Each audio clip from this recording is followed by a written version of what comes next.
In the grand city of Eldoria, a metropolis where the ancient and the arcane intertwined, there was a figure who had become the stuff of whispered rumors, Elias the Alchemist.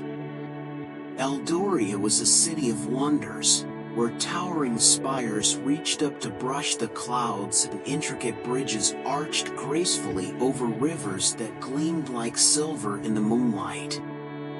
But amidst the beauty and grandeur of the city, Elias had withdrawn into the seclusion of his cluttered workshop, tucked away in a forgotten alley shadowed by the imposing structure of the great clock tower.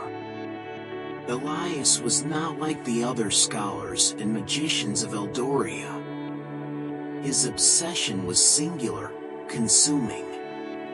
For decades, he had pursued one of the most elusive and dangerous goals of alchemy, the creation of the Elixir of Eternity, the fabled potion said to grant everlasting life.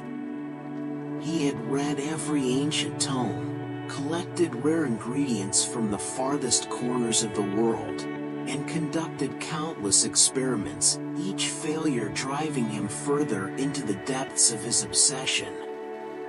Yet, even with all his knowledge, Elias had not unlocked the final secret. The key to eternal life had always seemed just beyond his reach. Night after night, he worked by the dim light of flickering lanterns, surrounded by the clink of glass vials and the hiss of boiling liquids. His hands, once steady and youthful, now trembled with age, the irony of which was not lost on him. Time, it seemed, was his greatest enemy.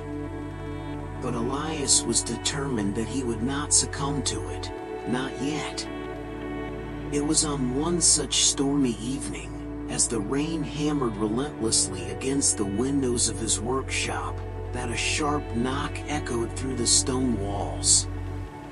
Elias barely heard it over the howling wind and the crackle of lightning.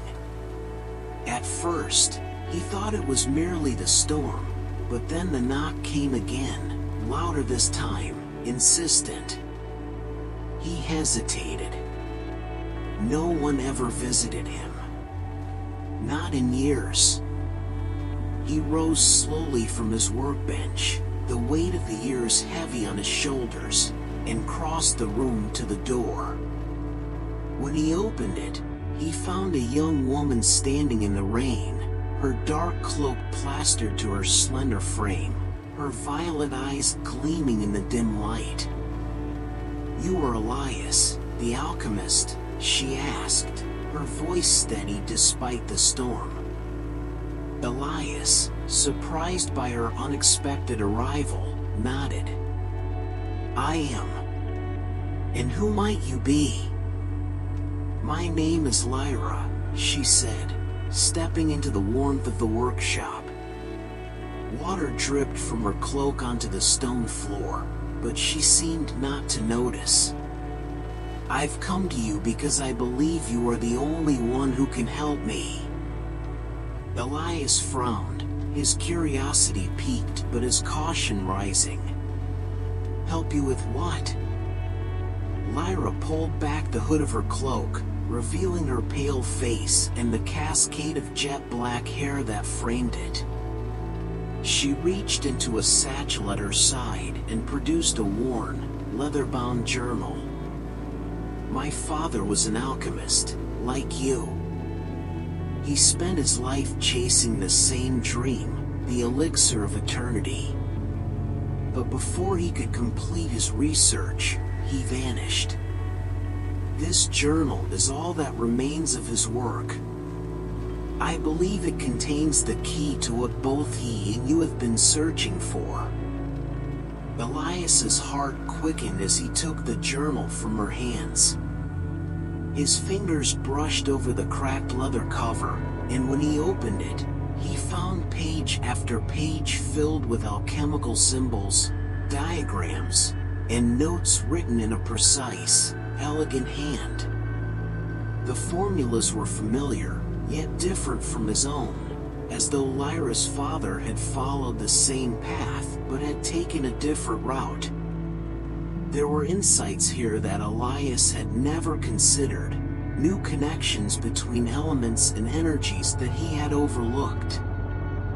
This is remarkable," Elias whispered, his eyes scanning the pages. "Your father was close. Very close." Lyra nodded, her expression grave. "He believed the final key was hidden in the Ironveil Keep, an ancient fortress far to the north. He was on the verge of discovering the secret when he disappeared. I've been searching for the truth ever since."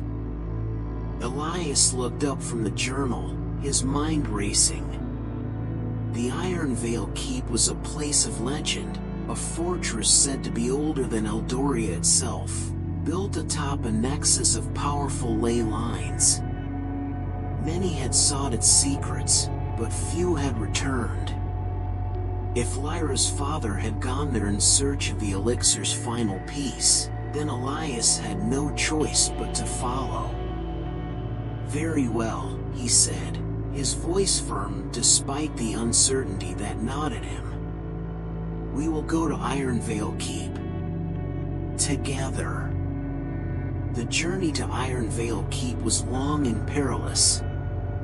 The road led them through the heart of Cordoth Forest, where the ancient trees seemed to whisper forgotten secrets, and strange creatures moved in the shadows.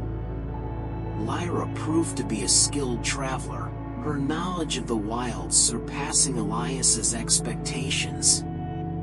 She led the way with confidence, navigating the dense underbrush and narrow mountain paths as though she had walked them 100 times. As they ventured deeper into the wilderness, the air grew colder, and the terrain more treacherous. They climbed over jagged cliffs, crossed roaring rivers on rickety bridges, and camped beneath the stars in the icy winds of the northern mountains. It was on one such night, as they huddled around a flickering fire, that they encountered the Seer of the Mist. The seer appeared as if conjured by the smoke of their fire, a figure draped in tattered robes, her eyes gleaming like molten gold. She spoke in riddles, her voice echoing through the forest as though carried on the wind itself.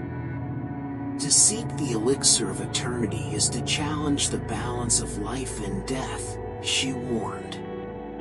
The price for such power is great, and few can bear its weight. Elias, though wary of the seer's cryptic words, remained steadfast. "We must press on," he said. "The answers we seek lie in the keep." Lyra, however, was troubled by the seer's warning. "What if she's right?" she whispered later, as they continued their journey. "What if the elixir is more dangerous than we realize?" But Elias would not be swayed. His entire life had been dedicated to this pursuit, and he could not turn back now. With each step they took, the air grew heavier with the weight of the unknown, and the looming shadow of Ironveil Keep grew larger on the horizon. When they finally reached the keep, it was more imposing than either of them had imagined. The fortress loomed over the landscape, its dark stone walls covered in ancient runes that pulsed faintly with magic. The air around the keep was thick with the scent of old magic, a power that had lain dormant for centuries. They entered the keep cautiously, their footsteps echoing through the empty halls. The deeper they ventured into the fortress, the colder it became, until they finally reached the heart of the keep, the alchemical laboratory where Lyra's father had once worked.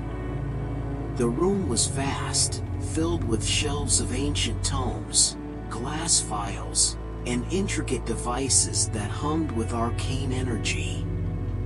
But in the center of the room, On a pedestal of black stone sat a single vial, glowing with a faint golden light. "The Elixir of Eternity," Lyra whispered, her voice filled with awe and fear. Elias approached the vial, his heart pounding in his chest. This was it. The culmination of his life's work, the answer he had sought for so long. But as he reached out to take the vial, a deep, disembodied voice echoed through the chamber. "Beware," the voice warned, reverberating through the air. "For immortality comes at a price." Elias froze, his hand hovering above the vial. He glanced at Lyra, whose violet eyes were wide with fear and understanding. The seer's warning echoed in his mind, and for the first time, doubt crept into his thoughts. Could the elixir truly be worth the cost? But before he could make a decision, Lyra stepped forward. "My father realized the truth too late," she said, her voice steady but filled with sorrow. "Immortality isn't the answer. It's the fleeting nature of life that gives it meaning." Elias hesitated, torn between the promise of eternity and the wisdom of Lyra's words. Slowly, he withdrew his hand from the vial. Lyra, her face resolute, took the vial and hurled it against the stone floor. The golden liquid spilled out, seeping into the cracks in the stone. The elixir was gone. In that moment, the oppressive magic that had filled the keep seemed to lift, and the air grew still. The curse of the elixir had been broken, its dangerous power undone. Elias and Lyra returned to Eldoria, their bond forged in the trials they had faced together. No longer did Elias seek immortality, for he had learned that life's true value lay not in its length, but in the moments that made it meaningful. The Elixir of Eternity was a legend, yes, but the greatest secret was one that could not be bottled or distilled.